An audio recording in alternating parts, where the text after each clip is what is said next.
Don't you dare come back if you can't even do basic housework. My mother-in-law spat these words at me in rage while I was hospitalized due to a broken leg. The irony was that she was the cause of my injury, yet instead of apologizing, she was trying to throw me out of the house. Pushed to my limits, "Oh, I'd be delighted to do that, ma'am," I responded with a smile on my face. However, a few days later, "Do you have any idea?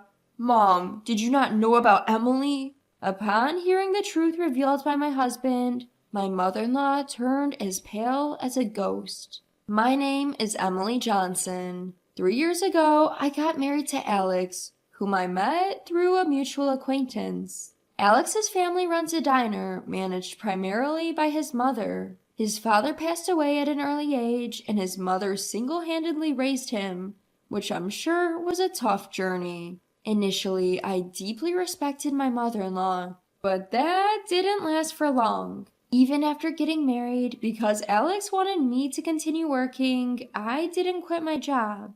Alex, as the second-generation owner of the diner, was running the business alongside his mother. However, my mother-in-law seemed to dislike the fact that I didn't help around their house. A woman who doesn't even help with house chores. Even if you say you're working outside, we all know a woman's salary isn't much. She'd grumble every day. Soon her constant complaining escalated to harassment. You don't do chores at all. She'd complain, and when I managed to squeeze in some time for house chores, you're not doing it properly at all. Do you even care?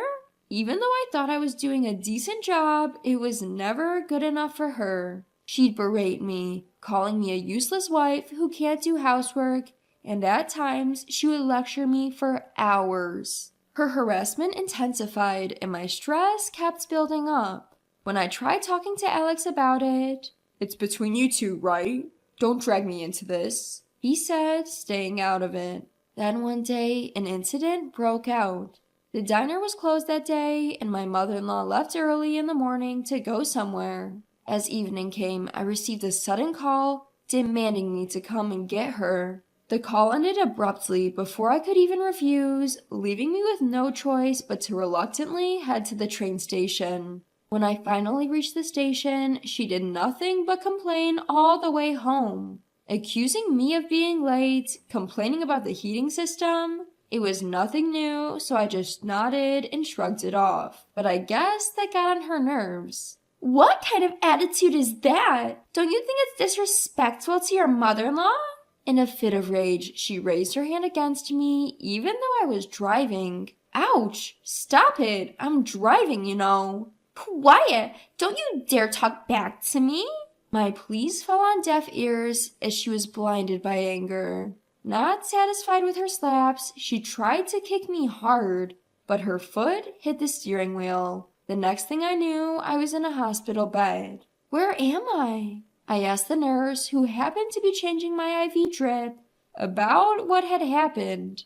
Apparently, I had been brought to the hospital after a car accident. I had broken my right leg and suffered cuts and bruises all over my body. How's my mother-in-law? She's only got some scratches. There were no other injured persons. The nurse's words relieved me a bit. However, when my mother-in-law came to my room, she started yelling. It's all your fault that I got injured. You need to pay me compensation. She began screeching at me the moment she saw me. Injured? Where did you get injured? Right here. As she said this, she rolled up her sleeve, and there was just a small piece of gauze attached. On the other hand, I was confined to my bed, unable to even get up. After all, the accident was her fault. Out of nowhere, she lost her temper and hit me while I was driving, leading us into a wreck.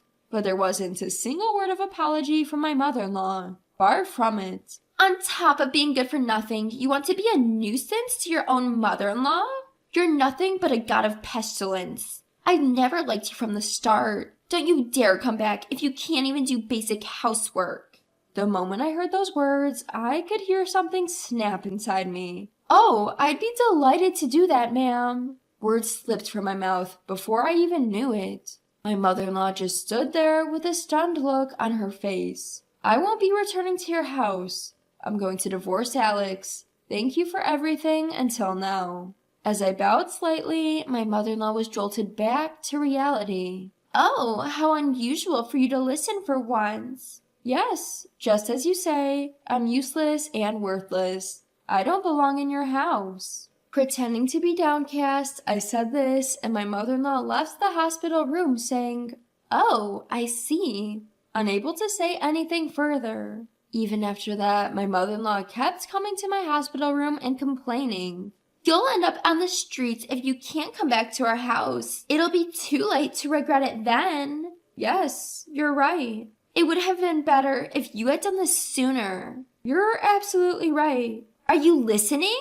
While my mother-in-law kept complaining, I was casually ignoring her and sitting on my phone. This happened several times, and a week after I was admitted to the hospital, my mother-in-law came to my room to complain as usual. Just as I was ignoring her as usual, "Emily!" Suddenly, my pale-faced husband Alex burst in. "Oh, it's unusual for you to visit. What changed your mind?" "What on earth is this?" What Alex was holding was a divorce paper with my details already filled in. "Oh, that. I asked my family to mail it. I'm glad it arrived just fine." "Why all of a sudden?" Upon being asked, I relayed to my husband what my mother-in-law had told me. "And to think, Mom, did you not know? Emily earns way more than I do." "What?" My husband turned pale as he asked this in a shaky voice. "Yes, I've been working for a large corporation since before we got married. I've diligently worked and achieved decent results, so I hold a fairly high position now. My salary reflects the toughness of the job and is, as my husband put it, quite substantial." "But she doesn't look like she earns that much, does she? She always wears the same sort of clothes." "That's because Emily has been spending her money on our diner." This was true. The diner my mother-in-law runs is on the brink of bankruptcy. It was in a tight spot when my husband took it over. My mother-in-law had no business acumen, so my husband was trying to turn it around. I've been using my salary to keep the diner afloat and have given a lot of advice about its management. We managed to escape the worst situation, but without my salary, the diner would probably go out of business soon. "No, it can't be true. There's no way that useless women could do such a thing." My mother-in-law was flustered and still seemed unable to believe what she was hearing. So I showed her my phone, which I had been using until just a moment ago. "What is this?" "It's the data recording of your diner's performance, and this here is my pay stub. My workplace has digitized our pay slips." My mother-in-law stared at my phone and slowly turned pale. "No, that can't be." "Also, I should mention that I've already consulted with the police about the accident you caused." "What?" At my mother-in-law's utterly shocked expression, I could only sigh in exasperation. Since an accident occurred, of course the police will conduct an inquiry, right? So I've reported everything exactly as it happened to the police. I've also submitted the dashcam footage. Why would you do that?" "From your reaction, it seems you're aware you caused the accident, aren't you? There's a chance you could be held criminally liable, but if you admit it, you might get off with a lighter sentence." After a while, my mother-in-law started trembling, and then, to my surprise, she knelt before me. I'm sorry. I had no idea we were living off your money. I'm sorry about the accident, too. I'm reflecting on my actions. Please forgive me." My mother-in-law changed her attitude right away. Until now, she never uttered an apology. Is it that easy to say sorry if it means she gets off the hook? The sight of her is pathetic. It makes me more disgusted than angry. "Emily, Mom's really sorry. You'll forgive her, right?" My husband Alex said this in a near sob as he laid his hand on my mother-in-law's back. She looked up at him with tearful eyes, and he nodded back reassuringly. Watching them trying to garner sympathy, What are you saying? I will never forgive you guys." "Huh?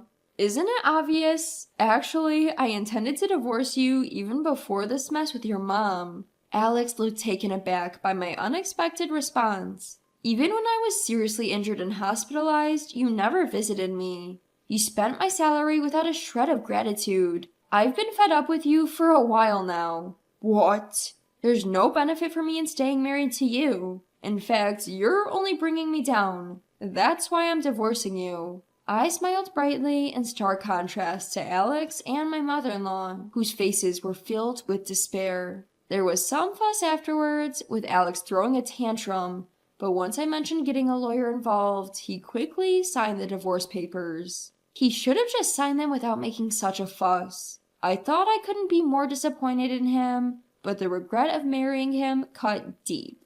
Once they lost my support, their family diner quickly faced issues with operation. It shut down in no time, leaving Alex and my mother-in-law in a poor state. My mother-in-law had said she would be left out on the streets, but it seems they were the ones in that predicament. They sold off the diner for peanuts and moved to a rundown apartment. Having no work experience outside the diner, they could only find low-paying jobs, barely making ends meet. By the way, it turned out that my mother-in-law had lied about losing her husband at a young age. She was quite a player, and her fed-up husband had filed for divorce and left her. Even on the day of the accident, she was out gallivanting with a man. I found out these details from a police officer who was investigating the accident. I have nothing but gratitude for the police who kept up the investigation. My mother-in-law will probably be charged with some crime at some point, already living a miserable life. If they end up in police custody, they would surely face ruin. Perhaps sensing this, I received a plea for reconciliation from my ex-husband after our divorce. If you continue to bother me, I'll have the cops come for you and your mother. Once I threatened him, he never showed up in front of me again. The divorce went through smoothly, and I cut ties with my in-laws, and my broken bone healed after treatment. Currently, I'm working hard while still recovering from my injury. I had been using my salary for my in-laws' diner before, so I had almost no money left for myself. But it's different now. Working for myself and being able to spend money only on myself, I had no idea how much happiness this would bring. I'm thinking of valuing myself more, and if I can find a partner who values me, I'm considering getting remarried.